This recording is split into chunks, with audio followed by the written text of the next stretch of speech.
We often say that the worst national team in the world is San Marino. I even made a video about how they're the worst team in the world. However, even though they're at the bottom of FIFA rankings, what if I told you there's a team even worse than them? Far worse. By the way, if you haven't heard already, we got merch, as you can see from the shirt and this little lineup we have here. If you're interested in buying any of the brand new merch, go ahead and go down in the description below and there will be a link to the website. But anyways, cue the first title card. We start our story in the city of Coffs Harbour, located in the state where a crime family has higher authority over everyone else and corruption lives deep within the government. Wait, sorry, I meant New South Wales, Australia. Here though, the American Samoa national team would stay at a highway motel for $100 a night. But more importantly, they were there to participate in Oceania qualifiers for the 2002 World Cup. The team was placed in a group consisting of Fiji, Tonga, neighbor Samoa, and a nation light years beyond the rest, Australia. And in contrast to the American Samoans' 3 people a stay, the Aussies were living life at a luxury 5-star resort that even had its own golf course. Going into qualifiers, American Samoa had just 1 win in 18 games since the national team's debut in 1983. The other 17 matches were losses, including an 18-0 defeat to Tahiti and a 20-0 loss to Papua New Guinea. Already not a promising introduction, but then FIFA decided to them over just months prior to the campaign. FIFA said for the first round of OFC qualifiers, the only players eligible to play for American Samoa had to have a US passport. And it turned out that the only player from the initial squad actually born in American Samoa was goalkeeper Nicky Salapu. The rest of the squad from the neighboring Samoa. But hey, not to worry, there's still the U20 players.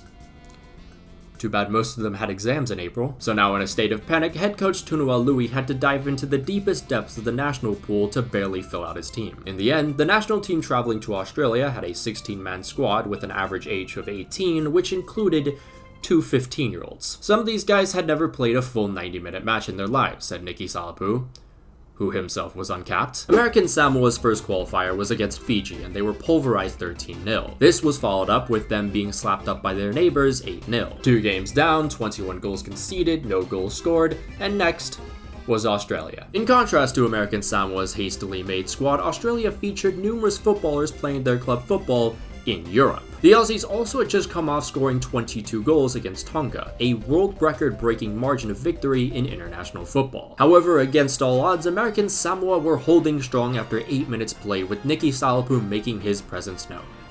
Perhaps we are about to witness an incredible story of David versus Goliath. Oh no. That's right, your eyes are not deceiving you. Australia scored 16 goals in 1 half. The Socceroos were just 6 away from tying the record they broke a few days prior. It all started at the 10th minute with dead ball specialist Con Butsianis performing a successful Olympico. Not even 2 minutes later, Archie Thompson makes it 2-0. 13 minutes played, David Drillage opens his account. Then a whole 60 seconds later, Aurelio Vidmar puts the ball in the net. The 17th minute sees Tony Popovic score. So does the 19th. Get it? Soda? Pop? I f***ing hate myself. And then throughout the rest of the half, David Drillage and Archie Thompson took turns tormenting the American Samoan defense by scoring a total of 10 goals. In this period alone, Archie Thompson scored 3 consecutive goals twice. I'm gonna ask you guys a question now. You're 16-0 down at halftime. What do you even tell these tortured souls? Like we mentioned before, these were mostly kids that entered a competition with 0 preparation and also 0 experience. And now, they were witnessing horrors beyond their comprehension. Their brains haven't even fully developed yet. Thankfully though, the second half started with a grace period. That lasted 5 minutes. The next 10 minutes then saw the Aussies score 5 more goals. However, before that, an American Samoan player was subbed off due to an injury. And there's this one line that I still remember to this day from a video I watched years ago. Throw on the sub, that's right, the guy not good enough to get in the American Samoan first 11. He didn't have to do him like that, man, come on. I know these guys are super religious, but at some point, you gotta look up to the sky and ask yourself, did God abandon us? I mean, at least Germany stepped off the gas after 5 versus Brazil. Australia, on the other hand, were going scorched earth on a bunch of island boys for no reason. Were they really that pissed off about Melbourne 1997? This was such a horrifying loop of suffering that even the crowd felt bad and started cheering louder for an American Samoan completed pass, interception, or save than an Australian goal. Now into the last 5 minutes though, Archie Thompson grabs goals 29 and 30 to end off his night. Finally, David Drillage grabs 1 more and the whistle blows to end American Samoa's 90-minute trip through the 9 circles of hell.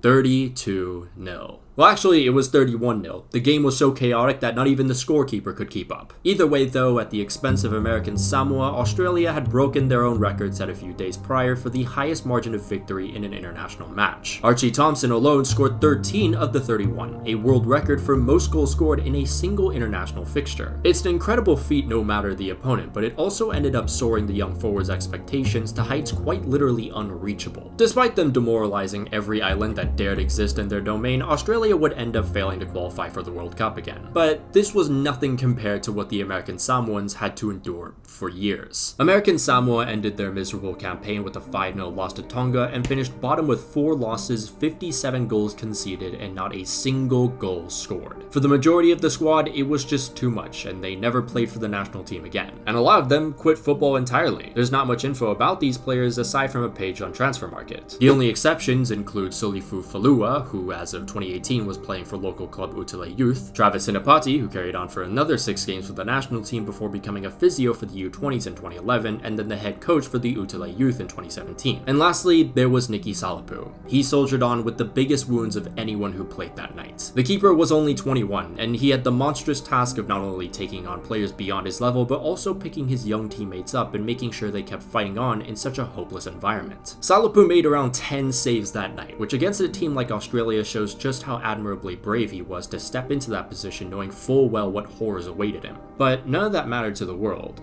nor Salapu. 31 goals went past the young guy. It was traumatic for him. The sound of the ball being struck, the net bulging, the crowd quietly cheering with a hint of pity, the visions of just laying there in a blur, these were all memories etched into this guy's head. For years, he wouldn't be able to go a night without waking up in a cold sweat because of these nightmares. And anytime American Samoa was mentioned anywhere Salapu went, he was recognized as that guy who conceded the most goals in a single international game. It's just a constant reminder of his seemingly endless suffering. And you know how people will make that joke where they post a picture of themselves getting revenge against a team on FIFA by showing a 100-0 result? Well, Salapu was doing this entirely as an actual coping mechanism. This all ended up becoming too much for him, and in 2004, Nicky Salapu played his last game for the national team.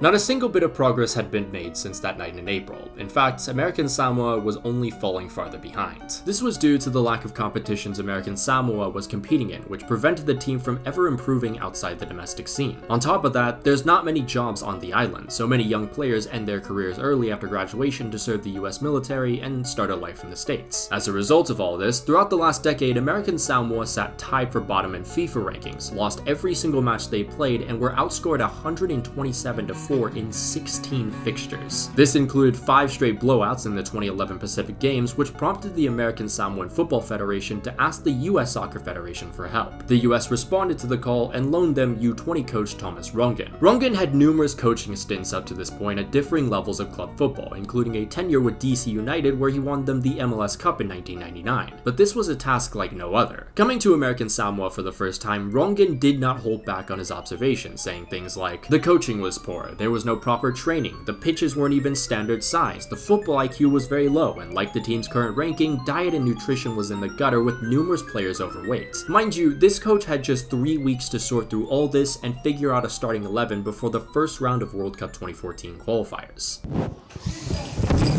Nonetheless, Rongen was determined to get the best out of the players at his disposal. Right off the bat, he was vastly different from the journeyman before him. During training sessions, which he scheduled in the early morning and late evenings to work around players' job and school schedules, Rongen was strict and demanding with his methods. He even went as far as to get enthusiastically involved in the practices himself, which showed the whole team he really did care about helping to change history. But no matter how good you are, this ain't Hollywood. Yet. 3 weeks is just not enough time, and Rongen recognized that quickly and called upon the services of a few players living in the US with American Samoan blood to improve the squad. Finally, the head coach then gave Nicky Salapu, who was now living in Seattle, a phone call. Rongen told the goalkeeper he wanted this team to redeem itself and exercise those demons from a decade ago. He then convinced Salapu that if he joined the squad, the national team had a great chance of winning their first qualifier. Now, as the only player who experienced that 13-0 defeat in the squad, Nicky Salapu would be the one to lead his team into battle.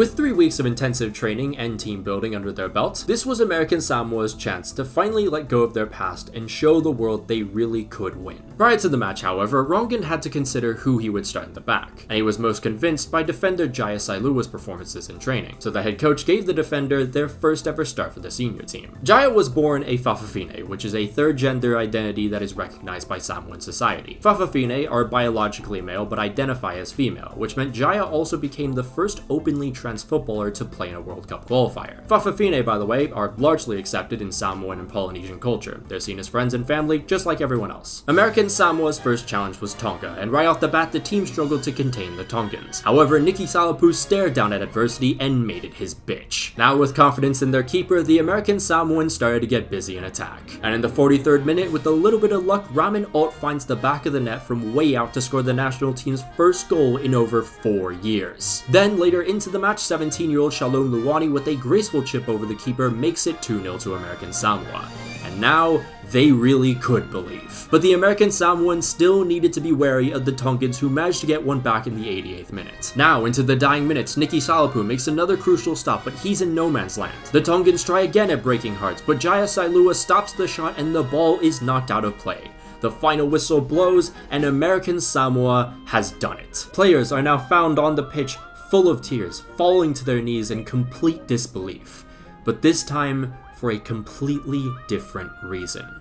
Because for the first time ever, American Samoa had won a FIFA World Cup qualifier. It's like everything, it's all gone. Years of frustration and turmoil washing away. I think right now, I'm a free man. It feels really good, Nicky Salapu said in tears. We often view the goalkeeper job as a lonely one, and for Nicky, it may have been the hardest job in showbiz. But it's also such an invigorating job because you're the one who controls a team's destiny. If you can harness that energy and overcome the insane amount of pressure which comes with it, you're fucking powerful. The American Samoans carried their momentum into the next game against the Cook Islands, where once more Shalom Luwani scored. Shalom also played safety in American football, and years later he would go on to be picked by the Oakland Raiders in the 2017 NFL Draft. Unfortunately though, an own goal in the 60th minute forced the team to settle for a draw. The 4 points in their first 2 games. No one with access to the multiverse could have even seen this coming. And tied on points with them with just one more game to go was their next opponents. Samoa. For these two neighbors, their families are tied together. However, in football, it was always Samoa getting the upper hand. In 7 games, American Samoa was outscored by their neighbors 40-1. Oh, and also, the head coach for American Samoa during the 31-0 defeat was now coach for Samoa. Nonetheless, this was a different American Samoa, one that had the opportunity to write a new age and advance out of their first round group with a win. Samoa showed their superiority throughout the match, but once more Nicky Salapu, basically a new man now, was making save after save. An opportunity then opened for American Samoa with 5 minutes left, but they were denied by the post. And with the players distraught thinking they had won it, the team switched off in defense. Samoa took advantage and scored immediately off the counter. Samoa went on to win and qualify for the next round, while the American Samoans once more fell to their neighbors in agonizing fashion. However, American Samoa came even closer in 2018 World Cup qualifiers after winning 2 straight games for the first time ever. Sadly, they just missed out on the next round due to goal difference, but still, progress was being made, and that had a lot to do with the federation prioritizing grassroots more than ever. Unfortunately, that progress has once more regressed in recent time due to the COVID pandemic. After the 2019 Pacific Games, the team didn't compete in World Cup 2022 qualifiers, and as a result, the national team wouldn't play another match until the 2023 Pacific Games, where they lost to Tonga, who are below them in FIFA rankings. But going back to 2011, it was a gut-punching end to American Samoa's inspirational run. But the team could still be proud of everything they had accomplished throughout that entire month-long period. These were players who had jobs or school to attend to during the day, and they would still make time to practice early in the morning and even at dusk when they were already exhausted, because their boundless love for the game had them fighting every day, knowing that despite what everyone else thought about them, this group knew deep down the national team was capable of so much more. And Nicky Salapu's journey from worldwide embarrassment to national hero is a perfect encapsulation of what it means to be a part of the American Samoan national team. As a unit, players' vulnerabilities come together to form a formidable force. They're a family whose traumas aren't to be run away from, but to be embraced and triumphed. And through all these hardships together, the American Samoan national team let the whole world witness a team of amateurs put history where it belongs and achieve greatness through sheer passion and love for the sport. In Thomas Rongan's words, It's the purest form of football. When we talk about all these minnows in our sport, we often find ourselves making jokes at the expense of them. It's natural. They're whipping boys after all. And I'm not saying stop making these jokes. It's humorous and nothing deeper than that. But I do think that sometimes our jokes blind us from understanding the ins and outs of football in different regions. The captivating stories, the various cultures, and the cathartic emotions with every minute played. As years pass, I find myself falling out of love with this sport because it only ever feels like modern football makes me lose more and more faith in the future of this game. But then a story like this comes around and reminds me why I gained such a loving passion for football in the first place. It's not much the game itself, but the storylines crafted each and every single day, whether we will be aware of them tomorrow or years later. So I challenge you to go and seek the unknown, because you'd be surprised to see how a single story can completely change your entire outlook on not only football, but even life itself.